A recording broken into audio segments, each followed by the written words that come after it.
کے لیے سالن تیار کر کے لے چلے، روسٹ کر کے مچھلی۔ وہاں جب اترے وضو کیا تو اس تالاب کا پانی مچھلی کو لگا، اس کے چھینٹے مچھلی پہ لگے، مردہ بنی ہوئی پکی ہوئی مچھلی زندہ ہو گئی اور سرنگ بنا کر پانی میں دوڑ گئی۔ تو قرآن مجید نے پہلی بات یہ بتائی۔ آگے چلے گئے، یاد نہ رہا حضرت موسیٰ علیہ السلام کو بتانا، حضرت یوشع بن نون بتا نہ سکے۔ آگے بھوک لگی، فرمایا بھی کھانا لاؤ، تو تب یاد آیا کہ حضور وہ تو مچھلی میں نے بتایا نہیں، وہ اس تالاب پہ رکے تھے، اس پانی کے چھینٹوں سے زندہ ہو کے بھاگ گئی تھی۔ اب قرآن کا لفظ سنیے، آیت نمبر 64 سورہ الکہف، قال ذالک ما کنا نبغی، وہ جہاں مچھلی مردہ مچھلی زندہ ہو گئی تھی، چلو پلٹ کر ہم اسی جگہ کی تلاش میں نکلے تھے جہاں مردہ زندہ ہو گیا تھا۔ تو ولی کی نشانی یہ بتائی کہ جس کی مجلس اور جس کی صحبت اور جس کے ماحول میں مردہ دل زندہ ہو جائے وہ ولی ہے، مردہ دل زندہ ہو جائے۔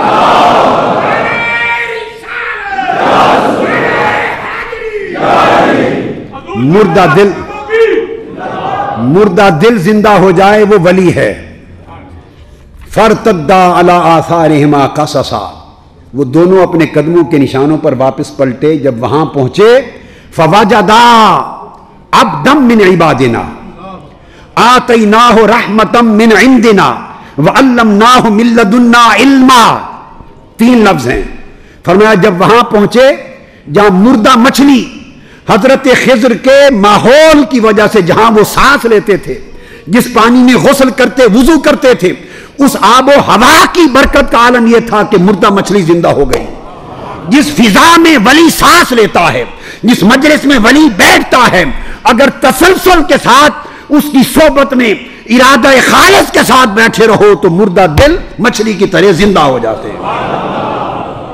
اور قرآن کہتا ہے فوجدا، جب وہاں پہنچے تو انہوں نے ہمارے بندوں میں سے بندہ خاص کو پا لیا جہاں موت حیات میں بدل گئی تھی۔ آتیناہ رحمتا من عندنا، اپنے بندے کو ہم نے اپنی رحمت خاص کا خزانہ عطا کیا تھا۔ وعلمناہ من لدنا علما، اور اپنا علم لدنی کا خزانہ عطا کیا تھا۔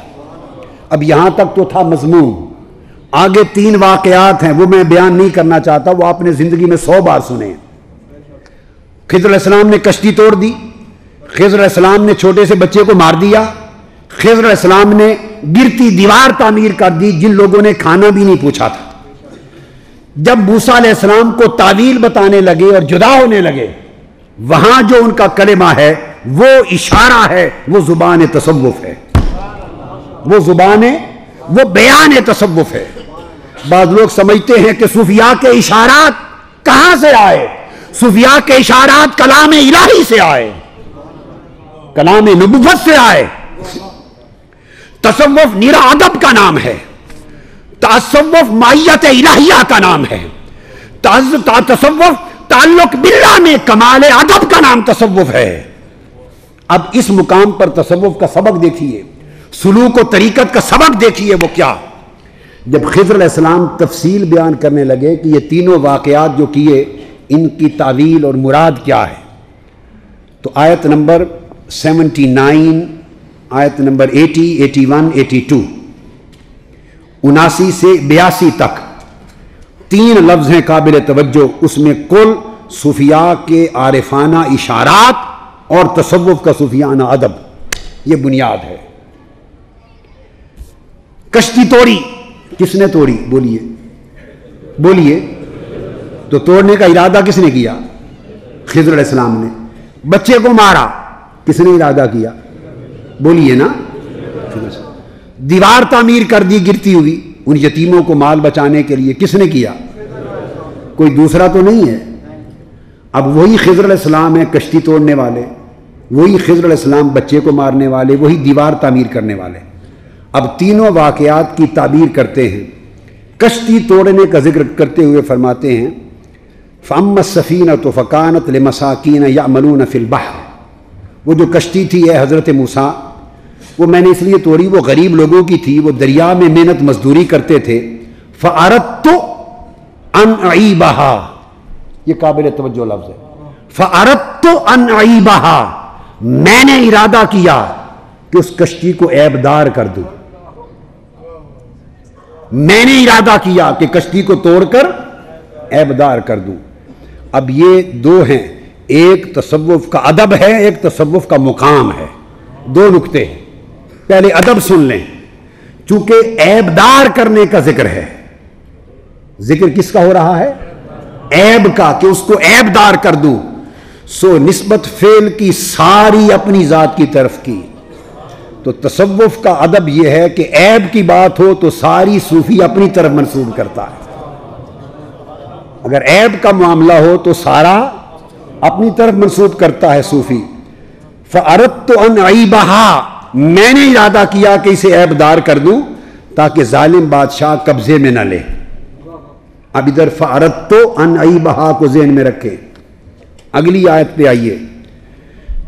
جب اس بچے کو مارا جو بڑا ہو کے کافر بنتا اور اپنے والدین کو بھی گمراہ کر دیتا، تو اس کے مارنے کی بات کی تو فرمایا فَأَرَدْنَا أَن يُبْدِلَهُمَا رَبُّهُمَا خَيْرًا مِّنْهُ زَكَاةً وَأَقْرَبَ رُحْمًا، ہم نے ارادہ کیا. فَأَرَدْنَا، اب ہم میں کون آ گیا؟ دوسرا. وہاں بھی خضر تھے، یہاں بھی خضر علیہ السلام ہے. وہاں کا فَأَرَدْتُ أَنْ أَعِيبَهَا، میں نے ارادہ کیا کہ اسے عیبدار کر دوں. اب وہ بچہ جس نے کافر بننا تھا، اس کے انجام کفر سے اسے بچا لیا اور اس کے ماں باپ کو گمراہی سے بچا لیا.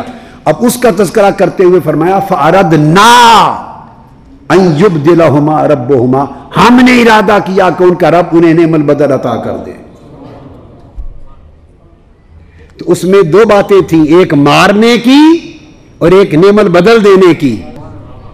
مارنے کی بات عیب کی تھی، نعم البدل کی بات اچھائی کی تھی.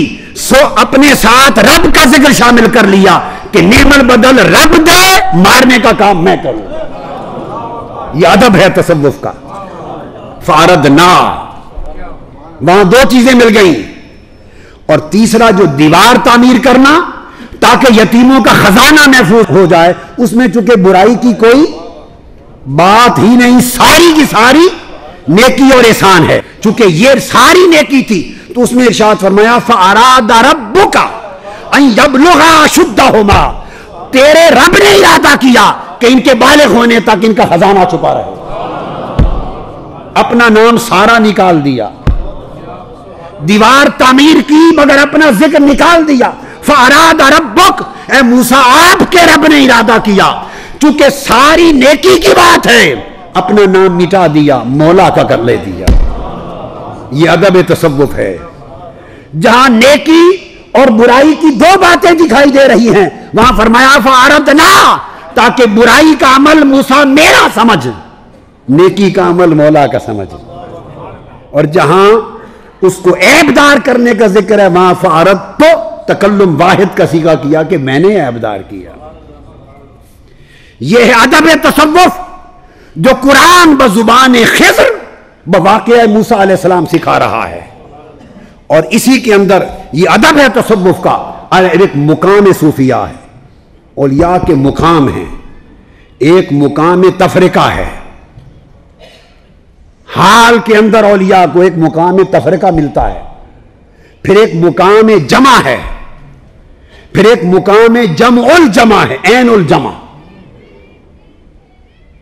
تین فعل استعمال ہوئے ہیں. فَأَرَدْتُ أَنْ أَعِيبَهَا، میں نے ارادہ کیا کہ اسے عیبدار کر دوں. یہاں خضر علیہ السلام مقام تفرقہ کی طرف اشارہ کر رہے ہیں، پہلا مقام اشارہ کر رہے ہیں.